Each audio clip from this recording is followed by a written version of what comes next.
सर्वमंगल मांगल्ये शिवे सर्वार्थ साधिके शरण्ये त्र्यंबके गौरी नारायणी नमोस्तुते।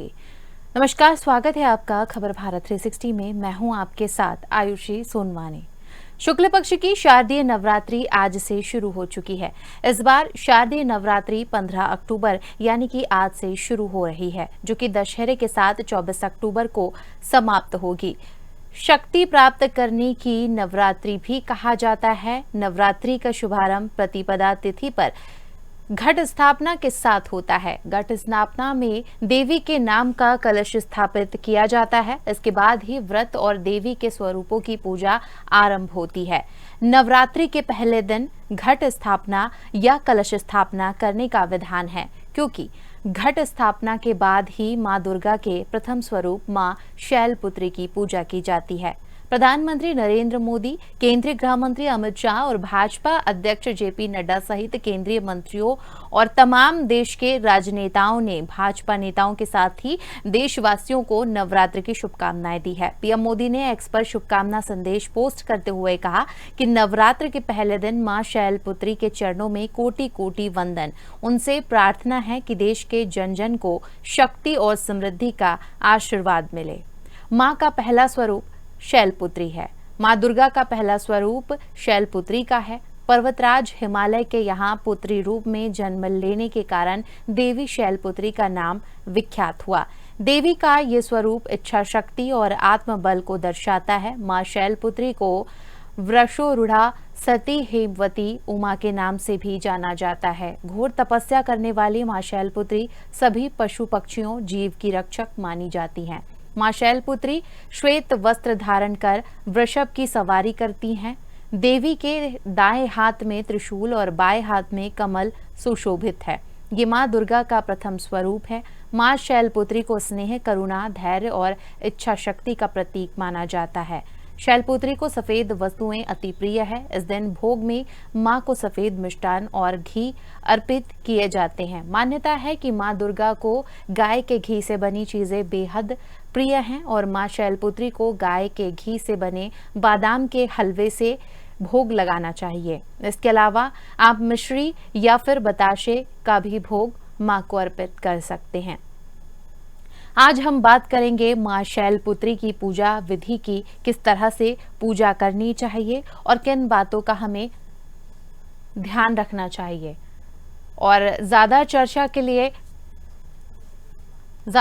के लिए हमारे साथ ज्योतिषाचार्य जुड़ रहे हैं। हम उनसे जानेंगे कि आज हमें पूजा में किन बातों का ध्यान रखना चाहिए और वो कौन सी चीजें हैं जो नहीं करनी चाहिए, जिनसे बचना चाहिए। सबसे पहले आपका बहुत बहुत स्वागत है खबर भारत 360 में।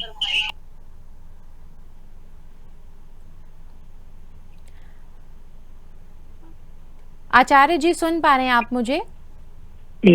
जी, सबसे पहले आपका बहुत बहुत स्वागत है खबर भारत 360 में। पंडित जी, जिस तरीके से हम बात कर रहे हैं, आज का जो दिन है बड़ा ही शुभ है। अगर हम बात करते हैं कि आज के योग की, तो इस बार नवरात्रि में जो है विशेष योग बन रहा है जो 30 साल के बाद आया है। आज जो है बहुत ब्रह्म योग है जी, और बहुत ही प्रबल योग है। संवत 2080 का अश्विनी मास शुक्ल पक्ष की जो प्रतिपदा तिथि है, जिसमें घट स्थापना प्रारंभ हुआ है ब्रह्म मुहूर्त में, और माँ भगवती जननी शैलपुत्री का आज के दिन जो है प्रादुर्भाव है। जी, तो आज का दिन बहुत ही प्रबल है, सुख समृद्धि का प्रबल है। और खासकर पूजा में आजकल हमारे दर्शकों को मैं बताना चाहूंगा कि आज जो है पूजा में विशेषकर ध्यान रखना है। ध्यान का एक तो अपने आचार विचार जी, अपने शुद्ध रूप से स्नान ध्यान करने के बाद आज जो प्रातःकाल पूजा किया, मध्यकाल और रात्रि काल, ये 3 प्रबल काल है। आप सायंकाल प्रबल काल में माँ भगवती की आराधना करें। दाएं हाथ में दीपक प्रज्वलित करें जी, अखंड दीपक, वो भी घी का होना चाहिए, गाय की घी के दीपक का। ये शैलपुत्री माँ जो है सीधे हाथ में त्रिशूल और द्वितीय हाथ में लेकर आई है कमल जी, तो कमल पुष्प है और श्वेत वस्त्र इनको बहुत ही पसंद है जी, तो आप उनको पुष्प का भेंट करें। रोटी, चावल, कुमकुम, अक्षत, नारियल ये आदि भेंट करें हम्म। और भगवती से धन और समृद्धि की कामना करें। जी। क्योंकि प्रथम दिन अगर आपने धन समृद्धि की कामना की तो आपको 9 दिन तो समृद्धि सुख प्राप्ति तो होगी होगी, जी। साथ ही पूर्ण साल भर आपके घर में सुख समृद्धि आयु योग की प्राप्ति होगी। बिल्कुल आचार्य जी, हम बात कर रहे हैं देवी शैलपुत्री की। कौन सा जो उनकी सवारी है वो कौन सी होगी? सवारी का भी यहाँ पर जिक्र करना ज़रूरी हो जाता है, क्योंकि हम देखते हैं कि हर बार जो है माँ की सवारी के ऊपर जो चर्चा करते हैं वो बड़ा ही ज़रूरी हो जाता है, क्योंकि सवारी का भी उतना ही महत्व है जितना कि पूजा विधान का है। अब के जो माँ भगवती है, जो हमारे यहाँ शारदीय नवरात्रा है, ये हाथी पे विराजमान होकर आई है। जी। और प्रथम जो शैलपुत्री का जो वाहन है जी। वो है वृषभ, यानी कि नंदी वृषभ। जी। तो क्योंकि ये भगवान शिव की आराधनी थी, यानी पार्वती है, और जब राजा दक्ष ने यज्ञ किया था और सती ने जब यज्ञ में आह्वान कर लिया अपने आप को, तो जब द्वितीय जन्म जो हुआ जी। तो इन्होंने भगवान शिव की आराधना की। आराधना करने के बाद पति रूप में भगवान शिव जो है इनको प्राप्त हुए। जी। तो इनका पार्वती के रूप में ये जन्म द्वितीय भाव में हुआ। और अब के जो हाथी, जो शारदीय नवरात्र हाथी पर देवी का प्रकट हुआ है, तो ये संसार के लिए, ये भारतवर्ष के लिए, ये हमारे सुख समृद्धि का योग है।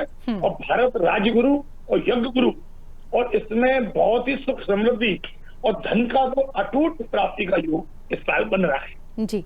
हाथी की जब हम बात करते हैं तो हाथी का संबंध विघ्नहर्ता गणेश और देवी माँ लक्ष्मी दोनों से ही है। इस कारण से इस बार जो है खरीदारी की अगर हम बात करें, निवेश की अगर हम बात करें, तो दोनों के ही जो है शुभ अवसर बन रहे हैं। बिल्कुल, बहुत ही एक्चुअल क्या है कि अगर अश्व हाथी शुभ का प्रतीक है। जब भी हमारे घर में जब चैत्र की जो आती है नवरात्रा, आपने देखा होगा 4 नवरात्रा होती है, 2 गुप्त नवरात्रा और 2 होती है, एक चैत्री नवरात्रा, एक होती है शारदीय नवरात्रा। जब चैत्र नवरात्रा आती है उस समय हाथी और अश्वों को पूजा होता है। दोनों दरवाजे पर मंदिर देवालय के 2 तरफ हाथी और 2 तरफ अश्व, यानी कि घोड़े को बनाया जाता है। तो ये शुभ का प्रतीक है कि घर में, और लेही चोस्त पदार्थ, यानी कि लेही चोस्त यानी कि हलवा, तो भगवान को जो समृद्धि की जो वस्तु है वो है हलवा। अगर हलवा का हम भोग लगाते हैं, जैसे आज शैलपुत्री है, तो शैलपुत्री में आती है बादाम का हलवा, यानी गाय के घी से बना हुआ हलवा, और इसको अगर हम भोग रखते हैं तो हमें काफी सुख समृद्धि प्राप्त होती है। बिल्कुल। ये तो हुई भोग की बात, लेकिन अगर हम बात करें तो ये साल जो है वो भी बहुत ज़्यादा शुभ होने वाला है, क्योंकि इसके संकेत जो हैं वो इसी बात से मिल गए हैं कि इस बार माता रानी जो है वो हाथी पर सवार होकर आई हैं, कष्टों को दूर करेंगी। ये शुभ संकेत दे रहा है। बिल्कुल, बहुत ही शुभ संकेत है ये जी। और ये आगे के लिए बहुत ही प्रबल है, क्योंकि आपने देखा होगा कि जो भी एक चीज और देखी जाती है नवरात्रा से ही, जब देवी माँ की सुख समृद्धि आती है और इनके वाहन है, तो ये चतुर्कोण के दृष्टिकोण है। यानी कि जब जितनी बड़ी राशियां होती हैं, 12 राशियां, उनको सबका प्रतीक है। तो जैसे चिन्ह होते हैं ऐसे ही भगवती के स्वरूप है। तो जब भगवती के स्वरूप होते हैं तो ये प्रकृति के स्वरूप को भी दिखाता है। ये आपने देखा होगा कि चंद्र ग्रहण और सूर्य ग्रहण पड़ रहे हैं, परंतु भारत में वो अल्प आंशिक पड़ रहे हैं। तो इसका असर के भारत में नहीं है, पर विदेशों में इसका असर पड़ेगा। माँ युद्ध की संभावना बनेगी, माँ दिक्कतें आएंगी, परंतु भारत इसमें सहयोग करेगा, सुख समृद्धि रखेगा और भारत राजगुरु बनेगा। और हमारे इस भारत में इस नवदुर्गा से, शारदीय नवरात्रा से और भी सुख समृद्धि की प्राप्ति होगी। बिल्कुल। नवरात्रि के आखिरी दिन की भी बात कर लेते हैं। सर्वसिद्धि और रवि योग बनने वाला है, देवी की विदाई भी शुभ रहने वाली है। बिल्कुल, अंत में देखो जो 24 तारीख है और 23 तारीख को नवरात्रा समाप्ति हो रही है, और उसी दिन दशमी का योग भी प्राप्त हो रहा है। नौमी वेला दशमी का स्वरूप आ रहा है। अब इसमें नौमी के दिन जो है बहुत ही अच्छा शुभ संकेत मिल रहा है। उस दिन कई योग प्राप्त हो रहे हैं, विजय योग भी प्राप्त हो रहा है, रिद्धि योग भी प्राप्त हो रहा है, सिद्ध योग प्राप्त हो रहा है। तो जो लोग प्रथम दिन पूजा अर्चन नहीं कर पाए हैं, या कोई उनको परेशानी हुई है, या उनके परिवार में कोई अटकलें आ गई हैं, या कोई व्यवधान आ गया है, तो वह नवमी के दिन भी पूजा अर्चन कर सकता है। बिल्कुल। अष्टमी को विविध प्रकार से माँ की पूजा की जाती है। इस दौरान हमें किन बातों का ध्यान रखना ज़रूरी हो जाता है, क्योंकि कई बार हम देखते हैं जाने अनजाने में कई बार हमसे ऐसी चूक हो जाती है जिसका फल जो है वो दुष्कर होता है। मुख्य रूप से अष्टमी जो है माँ गौरी का स्वरूप माना गया है, जी। और ये कहते हैं कि कायक वाचक मानसिक सकल दोष पर्यार्थम जी। इदम इदम स दक्षिणा सहित, स मिष्टान सहित, स वस्त्रम सहित, स पुष्पम सहित, यथा नाम गोत्राय ब्राह्मणा है बाल अवस्था धातु में रहते तेन सर्वात्म श्री गोपी जन बल्लभा प्रिय तान्ना मामो।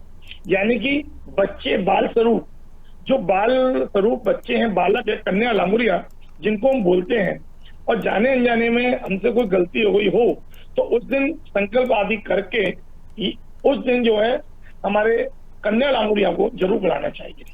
उस दिन गौरी के दिन, अष्टमी के दिन, कोई व्यक्ति अष्टमी के दिन करते हैं नवदुर्गा, कोई दिन नवमी में करते हैं, तो उस दिन जो है उन बच्चों को बुलाकर कन्या पूजन करना चाहिए, और कन्या पूजन के बाद जो है दान करना चाहिए। हो सके तो गाय का भी दान विशेष माना गया है। जो लोग अभी नई प्रॉपर्टी खरीदने वाले हैं, फ्लैट बुक करना चाहते हैं, या फायदेमंद रह सकता है, क्योंकि जिस तरीके के संकेत मिले हैं उससे हम कह सकते हैं कि इस शुभ अवसर पर अगर हम कोई नई प्रॉपर्टी खरीदते हैं या किसी भी चीज़ में निवेश करते हैं तो वो हितकर साबित हो सकता है। इस शुभ अवसर पर खरीदारी करना जो है उसको लेकर हमारे दर्शक काफ़ी ज़्यादा उत्साहित हैं। हमसे कई बार सवाल पूछे जाते हैं कि किस शुभ अवसर पर हमें नए फ्लैट खरीदने चाहिए, नई चीजों को खरीदने के लिए कौन सा शुभ अवसर होगा। तो अभी हम दर्शकों को बता सकते हैं कि ये वो शुभ अवसर है जिसमें खरीदारी करना बहुत शुभ रहेगा। देखिए, मुख्य रूप से तो नवदुर्गा तो बहुत ही विशेष है, और जिसमें भी शारदीय नवरात्रा, जिसमें कई तिथियां ऐसी आती हैं जो बहुत ही शुभकारी हैं। जी। तो मैं हमारे प्यारे दर्शकों को बताना चाहूंगा, और आपके चैनल के माध्यम से भी, कि एक तो द्वितीया तिथि, द्वितीया, पंचमी, सप्तमी, अष्टमी और नवमी, ये 5 तिथि बहुत ही शुभ मानी गई है। द्वितीया, पंचमी, सप्तमी, अष्टमी और नवमी, इन 5 तिथियों में जो व्यक्ति नवीन फ्लैट या नवीन मकान या कुछ लेना चाहते हैं, या दुकान का कोई उद्घाटन करना चाहते हैं, या क्रय करना चाहते हैं, तो उनके लिए बहुत ही उत्तम समय है, इस समय ले सकते हैं। फिर लास्ट दिन आता है दशहरा, जिस दिन दशो दशाएं खुली होती है, उस दिन भी इस कार्य को किया जा सकता है। जी। 15 अक्टूबर से शुरू होने वाले नवरात्रि की अखंड रहेगी, यानी कि अंग्रेजी तारीख और तिथियों का ठीक तालमेल होने की वजह से भी तिथि कम नहीं होगी, यानी कि पूरे 9 दिन जो है शक्ति पर्व होना शुभ संयोग है। यह बहुत ही शुभ, अब जो पूर्ण नवरात्रा है, और इस नवरात्रा में तिथि का कोई वेतन नहीं हुआ है जी। तो इसमें अवश्य नित्य प्रतिदिन माँ भगवती के हर एक स्वरूप की, जिस तरह शैलपुत्री, ब्रह्मचारिणी, चंद्रघंटा, जिस तरह जो भी नवदुर्गा हमारी आएंगी, एक एक करके आप उनकी पूजन अर्चन करें, और हर स्वरूप का आपको धन प्राप्ति से लेके सुख समृद्धि। कहते हैं कि पहला सुख निरोगी काया, दूसरा सुख घर में माया, तीसरा सुख सुलक्षण नारी, और चौथा सुख संतान आज्ञाकारी। ये 4 सुख जो है हमको इस सुख समृद्धि में प्राप्त होते हैं। बिल्कुल। आचार्य जी, घट स्थापना का भी हम यहाँ पर जिक्र करेंगे, क्योंकि घट स्थापना का भी बहुत ज़्यादा महत्व होता है। उसमें जो चौघड़ियाँ होती हैं, जो योग होते हैं, मुहूर्त होते हैं, उनका भी विधि विधान के साथ ध्यान रखना बहुत ज़रूरी होता है। इसको लेकर आप हमें बताएं कि किस शुभ अवसर पर घट की स्थापना करना चाहिए, घट स्थापना में किन बातों का ध्यान रखना चाहिए, और किन बातों को हमें ध्यान में रखकर जो है पालन करना बहुत आवश्यक है। देखिए, घट स्थापन वैसे तो असली शब्द इसका कलश स्थापन है, क्योंकि मंगल कलश, उसको हम कलश स्थापन बोलते हैं जी। घट स्थापन लोगों ने रख दिया है, इसको घट का स्वरूप ना दें। कलश स्थापन में आप सबसे पहले अष्टकमल आप काढ़े, चावल के अष्टकमल को बनाएं दाईं तरफ। अष्टकमल के ऊपर आप जो है कलश को स्थापन करें। वो कलश आपका तांबे का भी हो सकता है, मिट्टी का कलश भी हो सकता है, स्वर्ण कलश भी हो सकता है, और चांदी का कलश भी हो सकता है। उसमें 7 सुपारी 7 हल्दी की गांठ, हम्म, अष्टगंध, उसमें हल्दी, मूंगी फल, सुपारी वगैरह डाल के और कुछ सिक्के डालकर और उसके ऊपर नारियल को विराजमान करें। जी। अब उसमें नारियल का 2 विधान है। एक तो ब्रह्म नारियल जो सीधा खड़ा होता है, जो आकाशमंडल, जो देश की सुख समृद्धि के लिए है, हम्म, और जो व्यक्ति अपने घर के लिए, अपने परिवार के लिए उसका मुख जटा वाला जो अपनी तरफ करे, जिस लिए पूर्वाई मुख होकर जो अपने घर को सुख समृद्धि दी, उसको विराजमान करें। लाल कपड़े ऊपर, लाल ओढ़नी उस कलश के ऊपर विराजमान कराएं। हम्म, कहीं कहीं धोती उपरना का विधान है, तो धोती उपरना और साड़ी का विधान वो उसके ऊपर विराजमान कराएं। और उसके बाद कलश स्थापन के बाद नित्य प्रतिदिन कलश की भी पूजा स्थापना करें। गणपति पूजा करने के पश्चात जी। आप भगवती का पूजन करें, उनके भोगराग, उनकी सामग्री, उनके स्वरूप के अनुसार वस्त्र और उनके रंग का पुष्प अवश्य जो है रोज चढ़ाएं। बिल्कुल। अगर हम बात करें तो 15 अक्टूबर के ग्रह नक्षत्र हर्ष, शंख, भद्र, पर्वत, शुभ, तरकरी और उभयचरी, सुमुख, गजकेसरी और पद्म नाम के योग बना रहे हैं। वहीं 23 तारीख तक चलने वाले शक्ति पर्व, बुधादित्य, प्रीति और आयुष्मान योग के साथ ही कई अन्य योग बन रहे हैं। यहाँ पर अगर हम बात करें कि सर्वार्थ सिद्धि, रवि योग और त्रिपुष्कर योग, इसका क्या महत्व होता है? क्योंकि कई बार हमसे पूछा जाता है कि इस बार जो है विशेष योग बन रहे हैं, इस योग में क्या करना चाहिए, क्या नहीं करना चाहिए, क्या हमारे लिए लाभकारी रहेगा और किसके दुष्कर जो परिणाम है वो मिल सकते हैं, किन राशियों के लिए ये योग जो है वो शुभ माने गए हैं? मुख्य रूप से मैं आप सभी को बताना चाहूंगा कि जितने भी योग आते हैं, जी। ये पंचांग में हम्म, हर पर्व काल पर योग बनते हैं। हम्म, उसमें सर्वार्थ सिद्ध योग हो गया, जी। आपके रवि पुष्य योग हो जी। गया, बुध आदित्य योग हो गया, जी। गुरु पुष्य का योग हो गया, जी। ये योग होते हैं। हम्म, अब गुरु पुष्य योग बहुत ही प्रबल योग होता है, जिसमें बृहस्पति का स्वरूप होती है, मान प्रतिष्ठा यश प्राप्ति की मिलती है। रविवार पुष्य योग होता है। रविवार उसमें क्या होता है कि उसमें सुख तो रहती है, साथ में जो है कहीं प्रतिष्ठा बढ़ती है, आपकी मान सम्मान की होती है। सर्वार्थ सिद्ध योग, सब कार्य में सफलता प्राप्त होती है। तो ये सब जो योग हैं वो हमको मिल रहे हैं। तो इसमें सकुटुंब सपरिवार आयु, आरोग्य, ऐश्वर्य, धन प्राप्ति के लिए, निरोगी काया के लिए अगर जी। इस सर्वार्थ सिद्ध योग में हम ये कार्य करते हैं तो हमको अवश्य ही लाभ प्राप्त होता है। फिर आता बिल्कुल। है चौगड़िया। जी। चौगड़िया इसलिए बनाया गया है जब कोई मुहूर्त आपको ना मिले, जब कभी कोई लग्न आपको ना मिले, ये ज्योतिष का विषय है। क्योंकि सबसे पहले कोई भी विवाह आदि या कोई भी मंगल कार्य होता है तो उसमें लग्न देखा जाता है। जी। दीपावली पूजन होता है तो लग्न देखा जाता है। अब लग्न 2 प्रकार के बहुत ही विशेष है, ये बताना बहुत ही अति आवश्यक है। जी। एक होता है वृषभ लग्न और एक होता है सिंह लग्न। ये दोनों लग्न स्थिर लग्न होते हैं। स्थिर लग्न का मतलब ये होता है कि जब आप इन लग्न में कोई भी कार्य करेंगे तो वो अभिष्ट अमृत प्राप्ति का योग प्राप्त हुआ, यानी अक्षय प्राप्ति का योग, यानी कि लंबे समय तक चलने वाला। तो इस बात का ध्यान रखें कि कभी भी लक्ष्मी पूजन हो या आपको जैसे शारदीय नवरात्र की पूजा करनी है जी। और आप ये कह रहे हैं कि मुझको तो हर साल करनी है, मुझे कभी देवी माँ की हमेशा मुझ पर कृपा बनी रहे और मैं हमेशा प्रत्येक वर्ष के कार्य करूं, तो आप विशेषकर ध्यान रखिए उसमें वृष लग्न में आप पूजा करिए या सिंह लग्न में पूजा करिए। जी। और पूरे दिन में सिंह लग्न और वृष लग्न अलग अलग समय में आता है और ये लग्न 1.5 घंटे का होता है। जी। 2.5 घंटे का लग्न होता है और 1.5 घंटे का चौकड़िया होता है। तो वृषभ लग्न शाम काल करीब आता है, लगभग ये जैसे अपने जब प्रदोष काल का समय आता है सायकाल, जिसको गोधूली लग्न बोलते हैं, जी। शाम को 4:30-5 बजे से लेके और 7:30 के आसपास। जी। ऐसे रात्रि और सिंह लग्न आता है जो निशा रात्रि बोलते हैं दीपावली के मौसम में, वो रात्रि 10:30 से लेकर रात के 12-12:30 के आसपास आता है। तो इसको बोलते हैं स्थिर लग्न। तो इन लग्नों में पूजा करें। अब आती है हमारी 12 राशियां, मेष, वृष, मिथुन, कर्क, सिंह, कन्या, तुला, वृश्चिक, धनु, मकर, कुंभ और मीन। ये 12 राशियों के लिए शारदीय नवरात्र इस साल कैसी रहेगी, उन लोगों को मैं बताना चाहूंगा कि सबसे जो इस समय खराब राशि जो चल रही है वो चल रही है कुंभ राशि। हम्म। कुंभ, मकर और मीन, ये 3 राशि वाले हैं जिन पर शनि की साढ़े साथी भी विराजमान है। और इस समय योग आया है शारदीय नवरात्र का, तो इतना बढ़िया योग आया है।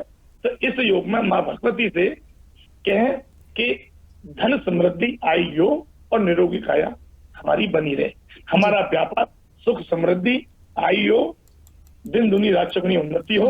और इस भावना से स्थिर लग्न में अच्छे पर्व काल में अच्छे चौगड़िया में हम अपने योग आचारों द्वारा अगर पूजन अर्चन करते हैं तो हमको अवश्य लाभ प्राप्त होता है। बिल्कुल। अगर हम बात करें तो 400 सालों में ये स्थिति पहली बार बनी है। इस नवरात्रि का हर दिन शुभ माना गया है।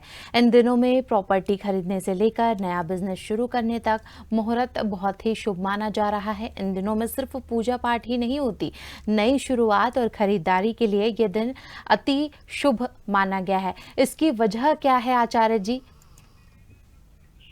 देखिए, 400 वर्ष बाद ऐसा योग बना है। कभी कभार क्या होता है कि यह योग आता है तो उसमें प्रत्येक चीज देखना बहुत ही जरूरी है। जैसे आप आज बात करें कि 12 के राजा जी सूर्यदेव जी आज रविवार है। हाँ। हम पिता का सम्मान करते हैं, तो घर का मुखिया कौन होता है? पिता। जब पिता घर का मुखिया है और उसका आशीर्वाद लेके अगर हम किसी कार्य को करने जाएंगे, माताभ्यो नमः, पितृभ्यो नमः, गुरुभ्यो नमः, ये 3 जो नमः है ये बहुत ही प्रबल है। तो एक योग तो हमारा ये बना कि आज रविवार का योग बना, नक्षत्र भेद का योग बना, योग कल्याण का योग बना। तो इन चीजों को देखना बहुत ही जरूरी है। अगर पंचांग को देखें पंचांग को देखें तो उसमें आज नक्षत्र, योग, करण, चंद्रमा, ये 5 चीज तो है ही है साथ में, जो इसको पंचांग बोलते हैं। वो 5 चीज हमको मिली है। फिर इसके बाद आता है कि अगर हम देखें तो हमको नक्षत्र के आधार पर सर्वासिद्ध योग जो योग बने वो हमारे इस नवदुर्गों के बीच में बन रहे हैं। तो ये भी बहुत ही प्रबल योग है। तो इन चीजों को देखते हुए ये अच्छा समय प्राप्त हुआ है। काफी समय बाद ऐसा योग बना है, तो ये खरीदारी के लिए बहुत ही प्रबल है, प्रॉपर्टी आदि के लिए बहुत ही अच्छा है। और आप इसमें अपना बिजनेस व्यापार वो भी आप आगे बढ़ा सकते हैं। ये काफी अच्छा आचार्य जी, अगर हम बात करते हैं जिस तरह से जब हम गणेश की मूर्ति अपने घर में लाते हैं और पूजा के लिए जब हम मार्केट से लेके आते हैं तो कुछ बातों का ध्यान रखना होता है, जैसे मूषक होना ज़रूरी है, मोदक हाथ में होना ज़रूरी है, और जो सूंड की दिशा है उसका यहाँ पर ध्यान रखा जाता है। उसी तरह से जब हम देवी माँ की प्रतिमा अपने घर लाएं तो किन बातों का हमें ध्यान रखना होगा? देखिए, देवी माँ की ये प्रतिमा है, एक तो स्वरूपवान होनी चाहिए, उनका स्वरूप होना चाहिए, और उनके जो नयन है वो कमल नहीं, मतलब कटाक्ष नेत्र से स्वरूप होना चाहिए। इस मूर्तियों का ऐसा ध्यान रखें, कोई भी अंग भंग नहीं होना चाहिए। और आते समय बड़ी सावधानी, को भी देवी माँ है और देवी माँ आपको बताए शक्ति का स्वरूप है। बिल्कुल। क्योंकि आचार्यों ने बताया है कि देवी माँ के स्वरूप बहुत ही शुद्ध और बहुत ही शुभ और बहुत ही आचार विचार से इनकी पूजन अर्चन करना चाहिए। इसमें गलती नेक भी नहीं होनी चाहिए, क्योंकि माँ वो शक्ति भगवती है, वो बलि वाली भगवती है। अगर गलती होने पे अगर आपसे कोई गलती होती है तो उसको परिणाम तत्काल प्रताप से मिलता है। तो आप जो भी पूजन अर्चन करें, भले वो देवी शक्ति की पूजन कर रहे हैं, माँ भगवती की पूजा कर रहे हैं, वो उसमें भाव आपका होना चाहिए, यशोदा भाव जी। जिस तरह माँ कृष्ण यशोदा भाव से अपने बच्चे को बचका लेते हैं, तो आप माँ से यही प्रार्थना करें कि मैं तो आपका बालक हूँ और स्वरूप अनुसार मैं आपकी पूजा अर्चन कर रहा हूँ, अगर कोई गलती क्षमा हो तो उसको क्षमा करें। यशोदा भाव से आप पूजन अर्चन करें, जिससे कोई दोष ना लगे। मूर्ति का विशेष पर ध्यान रखें, उसको शुद्ध मूर्ति, बढ़िया मूर्ति ये आपको लानी है। और दुर्गा की मूर्ति स्थापित करते समय दिशा का बहुत अच्छी तरह ध्यान रखना है। पूर्वाभिमुख होना चाहिए या उत्तराभिमुख होना चाहिए, और उनको विराजमान भी ऐसे ही करना है। उत्तर दिशा में विराजमान करें या पूर्व मुख की करें, उसमें हमको पूजन अर्चन करना है। कई बार हम देखते हैं आचार्य जी की मूर्ति जो है हम उसको कैरी सही से नहीं कर पाते हैं। मूर्ति का जो निश्चित आकार होना चाहिए वो नहीं हो पाता है। कई बार लाने में हमसे गलती हो जाती है, टूटी हो जाती है, मूर्ति का जो है किसी तरह से क्षति पहुंच जाती है। तो ऐसी स्थिति में अगर हमसे कोई गलती हो जाती है तो ऐसे में हम देवी माँ से किस तरह से क्षमा याचना कर सकते हैं? देखिए, क्षमा याचना के लिए तो कहते हैं कि प्रायश्चित सबसे बड़ा विषय है। और कोई भी पूजन अर्चन होता है उसके बाद प्रायश्चित ही किया जाता है। तो प्रायश्चित का क्या है कि वही प्रायश्चित का मंत्र है, कायिक के मानसिक सकल दोष परिहार्थम और एक गौ निष्क्रिय दिव्यम यत्नाम पुत्राय ब्राह्मण धातु में श्रीयते तेन सर्वात्म श्री गोपी जन वल्लभाय नमः। कहने का मतलब ये है कि हाथ में जल ले लें, 2 सुपारी ले लें, इसमें सिक्का रख लें, भले वो 5 का 10 का सिक्का रख लें, और रखने के बाद अगर मंत्र नहीं बोल सकते हैं तो हे देवी माँ मुझसे गलती उसको क्षमा करें, और उसके मैं निमित्त एक गाय के निमित्त में निष्क्रिय है, एक गौ निष्क्रिय है, यानी उसके निमित्त मैं जो है दान करता हूँ। तो हरा चारा गाय को दे दें, गरीब पति को खाने की वस्तु दे दें, देवी माँ का अर्चन कर लें, पूजन कर लें, ये इसका विधान है। जी आचार्य जी, आपने अपना बहुमूल्य समय हमारे इस प्रोग्राम के लिए निकाला। आप भी आज आपका काफ़ी बिजी शेड्यूल होगा क्योंकि आज आपको भी पूजा करनी होगी माता की, तो ऐसे में आपने हमारे चैनल के लिए समय निकाला, इसके लिए बहुत बहुत धन्यवाद। तो हमने आज बात की कि किस तरीके से हमें ध्यान रखना होगा। शक्ति तत्व के कारण घर की नकारात्मक ऊर्जा को जो है दूर किया जाता है, नष्ट होती है। घर में रखा कलश माहौल भक्तिमय बनाता है, इससे पूजा में एकाग्रता बढ़ती है। कलश पर रखा नारियल बीमारियों को दूर करता है, सारी रुकावटें दूर हो जाती है। हमारी यही कामना है कि देवी माँ जब आपके घर में पधारे तो आपके सारे संकट हर ले। खबर भारत 360 की ओर से आप सभी को शारदीय नवरात्रि की हार्दिक हार्दिक शुभकामनाएं। इस कार्यक्रम में फिलहाल इतना ही। आप बने रहिए खबर भारत 360 के साथ। मुझे दीजिए इजाजत, नमस्कार।